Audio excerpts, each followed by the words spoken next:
Well, if you've heard my story, my turning point when it comes to finances was in 1997 when I first got married. And I always say to people that when you are a single man, maybe you can manage poverty.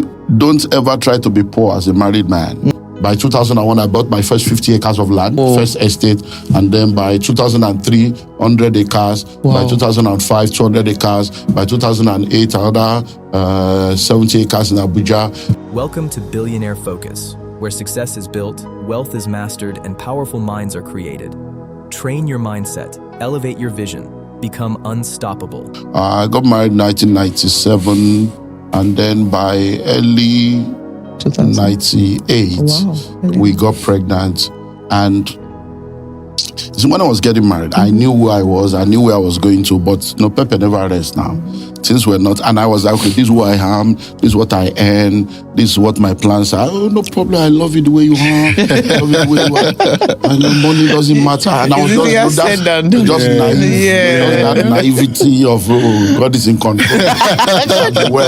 All this kind of stuff, only to enter. And then, if love is blind, marry people your eyes. And I realized that this thing is not like that. Yeah. So, in that frustrated state, I cried out to God because I'm like, look, I've lived all my life serving you.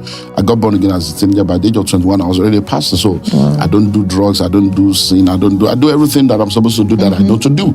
So why am I really in this situation where I'm poor and I don't have the resources that I need to have? And then that led to an encounter. For 8 months, I said I wanted to know why. And the first thing that I needed to do was I was inspired to study the lives of rich and wealthy people on earth, because I was asked the simple question, who is the richest man in Africa? Who is the richest man in North America? Who is the richest man in Europe? So it was, who is the richest man or family in all the continents of the earth?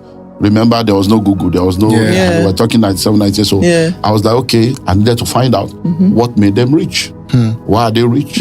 Is it because they were praying? Is it because they're Christians? And all of a sudden, I did that research and I realized that, wow, there's something wrong somewhere. Because all these people are not Christians. I'm a Christian, I'm a pastor, and they are rich. So he said that something is not adding up somewhere. Or Christians are not supposed to be rich. But in those days, they were still preaching because, you need to prosper. So what's the problem? So that 8 months was all about research, was an encounter. I began to study the lives of these people, and then I was taken on a journey from Genesis to Revelation, deleting religion and installing kingdom. And that was when I came out and realized that principles are universal. I realized that in order for you to be rich and wealthy, it's a function of principles. And once you understand the principles and you apply the principles, you become wealthy. And the principles that produces wealth has nothing to do with redemption.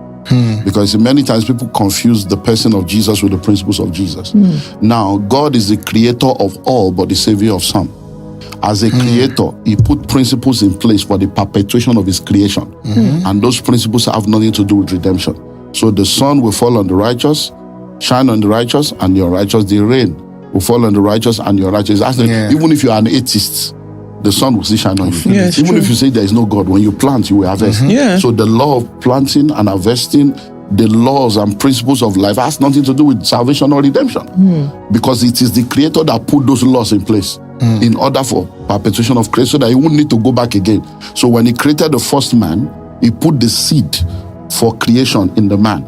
When he created the first woman, he put the soil for creation in the woman. So the man plants the seed, the woman's womb becomes the soil that receives the seed, procreation continues. So you won't have to redo it again. When he brought forth the first three, he put in the tree the fruit, and in the fruit the seed. So that as you continue to do what you need to do, the trees will continue to come without him having to say, let there be, let there be. And that's it. So what has now happened is, as we began to grow, religion became the problem. So I say to people that religion is more dangerous than the devil. Christianity is not a religion. It's a relationship with your creator. When you understand Christianity, you understand that you cannot take one and throw away the other. So what has happened is that we embrace Jesus by religion, and then we reject the principles. And then those that are not in the church, they embrace the principles and they reject Jesus. So principles without the principle will not work. The principle without the principle will not work. So we just need that balance. Because you talk about supernatural, so supernatural is super plus natural. The super will remain super without the natural. The natural will remain natural without the super. It's a collaboration of the two that makes it a producer. So when I learned that, within those 8 months, I became a different person. Wow. Because I say to people, you cannot produce what you are not. So you have to become rich to attract riches. You have to become wealthy to attract wealth. So in 1998, I became wealthy, even though my bank balance did not change. Yeah. So over a period of time, my external reality aligned with my internal reality. Wow. And that's what changed my life. And I'm like, wow. So in 3 years, by 2001, I was sorted out. I knew that, my story has changed. I'm like, it's just to grow from here. And I'm like, okay, is this simple? 3 years? So it now became a mandate, go teach my people wealth creation. And that's how I became, a wealth creation agent to help individuals, families, organizations, and now countries. I consult for different countries now to now help people to be able to now to create wealth, build transgenerational wealth, and build transgenerational organizations. So that's the journey. Obviously, you changed your mindset and it led you to a greater path, So do you think nowadays, in our time, a lot of young people are scared to settle down because of finances? Oh yeah, of course. Because you see, in this generation, it's even more complex. Yeah. Because we now live in a more materialistic generation than when we were. Yes. I was on a program yesterday, and I was sharing with them what happened on another program I was 2 weeks ago on a virtual program in Houston. How that a guy spent 10 million doing the proposal. Your generation, to propose. They go book all. Get keyboard, decoration to propose. And then the girl will be acting surprised. So it shock you. And then even to get the proposal. And then you spend 10 million on proposal. Now you want to do premarital counseling. And we say it's 1,500 for 8 sessions. And you say it's too expensive. It just shows you the mindset of our generation. So you are ready to spend 10 million to propose, and you are ready to spend money on a wedding, but you're not ready to spend money on what will keep that marriage going. So in this generation, money matters a lot because a lot of relationship has become so transactional, and a lot of things have become monetized. That many of the things that the process you have to go through to become is now called suffering. I can't suffer with anyone. There is a process. A pregnancy has to go through 9 months. So it doesn't matter whether you fast for 100 days or whether you are the son of the richest man in the world. 9 months is 9 months. If you want it in 3 months, then you don't want a child. So what we call process, they call suffering. So people are not ready to go through the process. They just want ready-made man, ready-made house. Oh yeah, I cannot. I must bill him. If you don't know, you must pay me salary. Hello, what's the problem? And so for me, a lot of people are not settling that because they think that they need to have everything before they marry. But if you have everything, you end up becoming one of the things.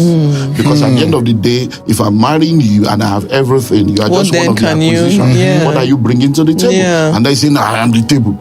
How can you be the table? How can you be the table? You must be bringing something to the table. And many times when we say, what are you bringing to the table? People think that it's about money. Are you wise?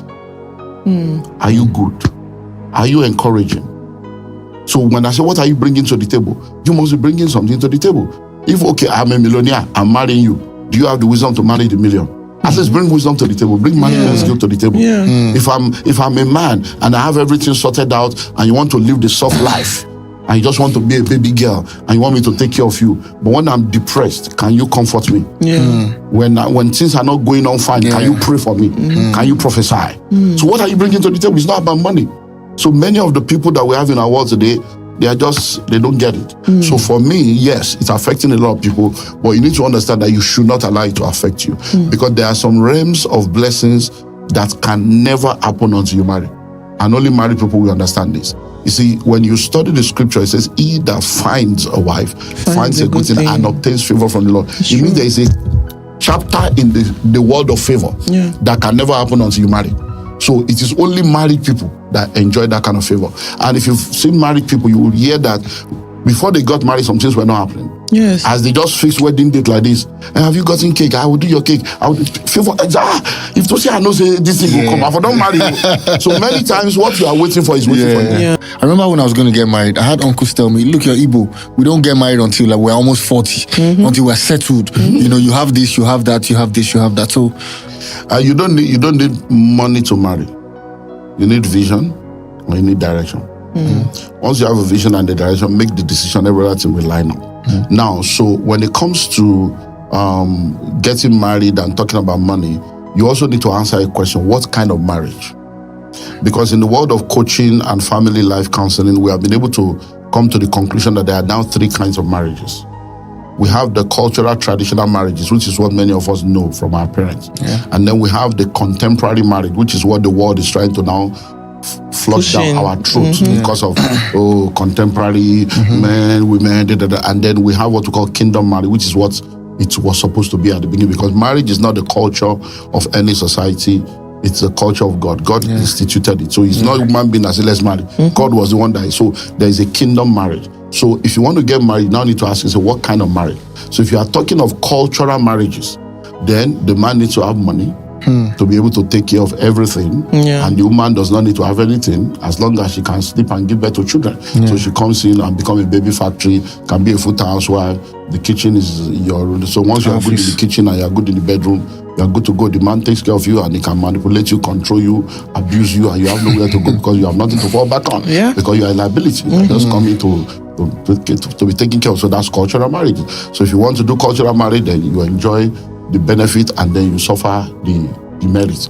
If you want to do contemporary marriage, then your law is 50-50. You can't tell me what to do. I'm not here to serve anybody.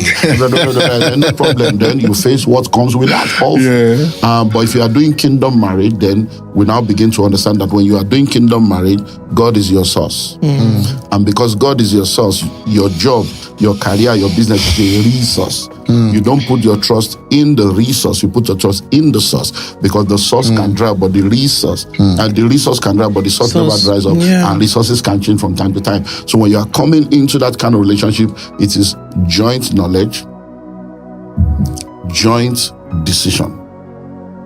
So when you are thinking of money, that means we are having joint knowledge. I must know what you have, you must know what I have, and then together we put together the resources. So it's one purse. It's not your money, my money. It is our money. So it doesn't matter where it comes from. So it may be the woman anymore, it may be the man, it doesn't matter. In a kingdom marriage, is joint knowledge. Then number 2 is joint decision. Number 3 is joint planning. So we are sitting down together. Oh, you are earning 300, I'm earning 150. I am not a man because I earn more than you. I'm a man because I'm a man. So when you say the husband is not about money. So to be a husband, to be a bridegroom, is to be able to have the vision and the ability to be able to groom somebody, to be a house band, to keep things together and make sure the purpose is fulfilled. But because we have been raised from that cultural perspective, a lot of men don't see themselves as a man. So once a man has a financial problem or sexual problem, he thinks he's not a man. Because that's what he has been ingrained. That's the software running him. So I say, you're the man. You know, it's like money and Odogu Parara. You have money, or you are the man in the other room where you shift waist. You say, that guy, the man, you mean? No, that's not the definition of manhood. So manhood is all about responsibility, and vision, and be able to put things together. So once you understand the kingdom concept, so it's joint vision. We're coming together, we have a vision together, and then it's joint knowledge. I know what you are. There's no hidden money anywhere in your maiden name. There's no separate account somewhere. So joint knowledge, then is joint planning. We plan together. So we say, look, we're getting married. Marriage is for a lifetime. Wedding is for a day. A lot of people prepare for wedding, but only few people prepare for marriage. Wedding is for a day, marriage is for a lifetime. So we say, look, we want to wear wedding gown. Where did you get the idea from?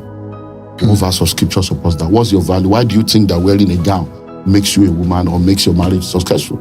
If we cannot afford it, can we do this? So we sit down together, we have a plan together. I'm not demeaning your desire, I'm not talking down your data, but I want to come together and say, come, instead of spending this money to do this, don't you think we should do this? Because many people get married, they spend like 15, 20 million, 30 million, 100 million on wedding, and then they are tenants. They drive a $12 million car in a $3 million rented apartment. And that 12 million could have gotten them a bungalow somewhere else. So we sit down, we plan, and then we decide together. And say, okay, let's do it this way. When we do that, it changes the game. Yeah. So how do you then change that mindset? I've done singles ministry for almost 29 years. Yeah. I've done couples ministry for the same length of time. At a point in time in this country, I was hosting the largest singles conference in the whole of the continent. Wow. Wisdom for Singles in the 90s, 98, 99. So we did that for like 6 years. So I have come to the conclusion. Last year I celebrated 35 years in full-time ministry. Wow. I've come to the conclusion Congratulations, that a lot of married people should not be married. I've come to that conclusion. That majority of the problem we have today is ineffective courtship. A lot of people get married before discovering themselves. So what we are trying to do is to correct something that was wrong. Yeah. Because see, the Bible says what God has joined together, let no man put asunder. But the one way God no join. The people will just enter, we don't know what they want Many to of the God didn't join. But when we talk about the will of God, it's before marriage. Once you marry, it has become His will. You have to, if you don't love what you have, if you don't have what you love what you have. You have to work it. So many of the marital problem, they shouldn't have been married in the first place. Because you don't manufacture your weapons of war on the battlefield. So many people get married to discover this because see, ineffective courtship is the major reason. Because many people court, but they don't court effectively. Because during courtship, let's go for a movie, let's have camp, let's go on a date night. They are not praying, they are not planning, they are not doing counseling, they are not doing coaching. All the questions they should ask, they are not asking. We run a premarital counseling course that we do for people, and this was born out of my own experience. Like, I think I know this, we need to, people must not suffer what I've suffered. Let's change, let me use my own failure to help other people. So we settled, I have what I call the common sense Q&A. People have gotten engaged, and when they want to get married and they come for the training, we just give them a form to fill 101 questions. We give the man, we give the woman, they go separately to go and fill the form. And when they complete the form, we now swap.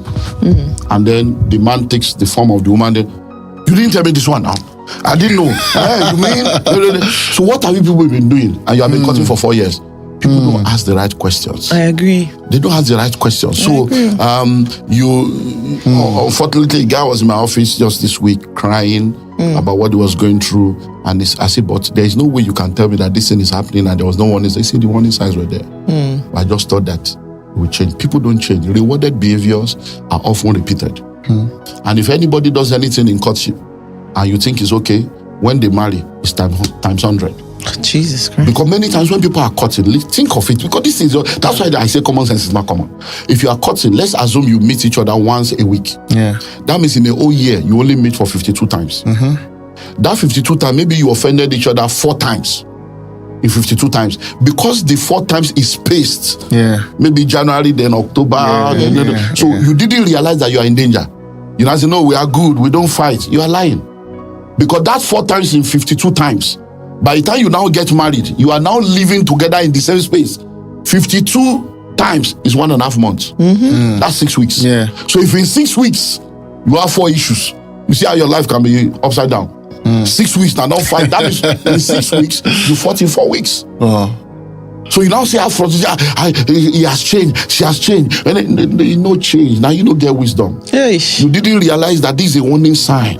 So that you will deal with it before you go and say, I do. Now you have said, I do, you will do. That's the way you go do. That come and do now. So the reality is that a lot of people that are married right now, they have made mistakes, but it is never too late. So what you now need to identify is, look, my husband, my guy, my babe, I think we need to go for counseling. We need to go for coaching. And then what you are supposed to have done, you now come for the counseling and coaching, and you are ready to pay for it. And then by the time we take you through 8 weeks to 10 weeks, we'll now start it's like you are, because in building, well, if you are doing building, renovation is more expensive than building a brand new house. It's true. So we now have to now go back to the foundation. Why did you marry each other? What did you see in him? What did you see in her?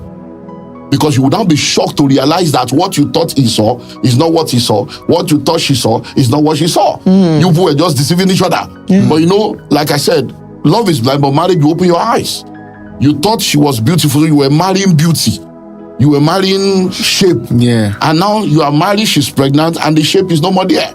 So what you hinge your supposed love on is no more there. So I say to people, because as a counselor, a lot of side chickism begins when the wife is pregnant.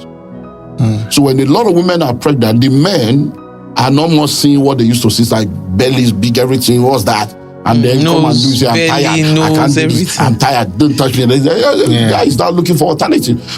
So a lot of women also come because they think that, oh, this guy, by the time I marry him, he will do this, he will do that. He's going to, and then you get married to the guy, and then you realize that he's not as rich as you thought he was. Yeah. You realize that the car that is turning your head is loaned from the office from cooperative.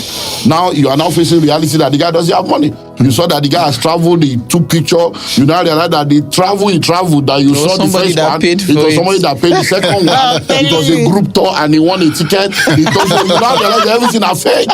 And you didn't marry the man, you married what you thought was an idea of what you will get. And then you get in there and realize that the guy is insecure. So you now realize that, look, so a lot of, but by the time we now bring you, we now go back to the foundation. Then we now deal with what we call the cardinal aspect of relationship: communication, sex, money, third parties, unrealistic expectation. We pick each of them and we go down to the grassroots. By the time we are done, we'll now give you a template based on your own results. It's okay, now this is the vision of our marriage. Because if I ask you now, why did you marry? Many people I just married because I'm supposed to marry. I want to give birth to children. That's not. So you need to have a why. Your why must be strong enough. And when you now come up with a family vision, a family motto, a family constitution, it now guides what you do. Because what we are seeing today is dysfunction, because immature young girl, immature young boy, dysfunctional girl get married, decide dysfunctional marriage, they give birth to children in the dysfunctional home and will perpetuate dysfunctionality. And that's what you see in the society. See social media today, all kinds of deceived, deluded, confused, possessed people sitting there as authority with 200 naira recharge card and airtime. And they are vomiting all kinds of stuff. When you see people talking, you know that this is trauma speaking. This person needs help. But they don't believe they need help because somebody is celebrating them online. And they don't also believe that they need help because they go to church every Sunday. They go, of course, receive it. This is your week, amen. Okay, but wow, honestly, if you leave me, I just want to keep talking about this marriage issue. I just want to keep talking about, but we have to go back to the root of why we're here. Okay. So what first attracted you to Nigerian real estate? Okay, well, when I studied the life of rich and wealthy people 97 into 98, I realized that the principles of wealth are universal. Principles are universal, but the application of those principles are personal, contextual, and geographical. So you see a lot of people, they'll tell you, oh, all these people aspire to perspire, or they just a motivational speaker. I've tried that thing, didn't work. It's a scam. No, it's not. I like using this analogy because I've been in ministry 38 years, this 35 years in ministry last year. Now, I've gotten people in nurture that came that I joined them together. And 18 years later, they didn't have a child. And I see them every week. So I've learned through a lot of things. So if somebody is married, having sex for 18 years and they don't have a child, does it mean that sex has stopped producing baby? No. So if they now come and say sex is a scam, I've been having sex every week for 18 years, no child is a lie. All these people are deceiving us. They will be wrong. They will be sincere, but wrong. That's wrong is because sex is still the way to produce a child. You understand? So now the reason why it's not working for you is not because the principle is wrong. It's because there is a context, or there is an underlying factor, or there is something that is wrong somewhere. So that's the same thing with principles. Principles are universal, but in applying those principles, it is personal. You need to look at your personal life. It's contextual. What's your own context? Because nobody is your mate. Your context is not my context. And then we look at the geography. When I now studied the life of these people, I realized that every one of them, without fail, had about 8 different things that was common to every one of them. Number one, none of them was working for anybody. They were all self-employed. They owned their own business. So I realized that depending on salary will never take me there. And I realized that only 2% of the world's wealthy people are salary earners. And they are not depending on salaries alone. They are salary earners who have now turned the salary into investment. So number 2, I realized that every one of them without fail had multiple sources of income. Not multiple struggles. Multiple sources as in sources, not struggle. Number 3, I realized that every one of them without fail had their money in real estate as the store of their wealth. Because riches are cash-based, but wealth is asset-based. So when you say a man is rich, you are talking money. When you say a man is wealthy, you are talking assets. And that asset is primarily real estate. So study any rich man or family, everything they have. When you want to look at their net worth, is real estate. they now use the because real estate is the only vehicle of wealth creation that is also a vehicle of wealth retention. It doesn't just help you to create wealth, it helps you to retain it. The way it stores the value because it edges against inflation, edges against devaluation, edges against a lot of things. So when I realized that, I'm like, you have to go into leadership. Before then, if you heard my messages, hey, this world is not my own. You don't need to have land. It's not about anything. We're going to heaven. My mansion is in heaven. That was my message before that. But I'm like, I realized that faith is land. Faith is land. God is the number one real estate. Now you create real estate. Of course. Stop creating. So and it says, I will give you the land of the Hittites, the land of the Evite, the land of the. So I did like faith is land. Whosoever owns the land determines the faith that is practiced in the land. If you are born in Pakistan, you are most likely a Muslim. Born in Saudi Arabia, you are most likely Muslim. Why? The owners of the land determines the faith. And it's also about promised land. Now land matter. So it's all about land. So I realized, I need to have my own portion. And guess what? There are only 3 people that are called Lord. Jesus is Lord, the judge is Lord, landlord. You are not a Lord until you own your portion. And everybody has a portion on earth. So your grandfather was a tenant, your father is a tenant, you are a tenant. It's not a generational curse. It's a generational choice. So once you understand land and dominion and kingdom, you take your territory. And that was when I said, I must begin to acquire land. So I bought my first plot of land, started the negotiation in 97. Wow. And then 98, I bought the first plot of land in Abuja. Wow. Second one in Dasip, 98, 99. By 2001, I bought my first 50 acres of land. Whoa. That is still existing till now. Whoa. First estate. And then by 2003, 100 acres. Wow. By 2005, 200 acres. By 2008, another 70 acres in Abuja. And then on and on and on. And now we just acquired another 5,000 acres. We're building a city. So that's how the journey started. So the land I bought, the first estate I did was 50 acres in 2001. It took me 2 years to pay. And that land is, so we bought it for 300,000 per acre, 50,000, and now it's 50 million per plot. Wow. And that's how the journey has been. So I went to it because I discovered it is the vehicle for wealth creation and wealth retention. And then from there, we took it to the global level. So, and we continue in that field. And what I've done is encourage other people to do the same. And also help them to understand that you're a global citizen. The world has become a global village. The internet is village square. You were not born to live average. Stay focused. Stay disciplined, stay hungry. This is Billionaire Focus, where powerful minds create powerful lives.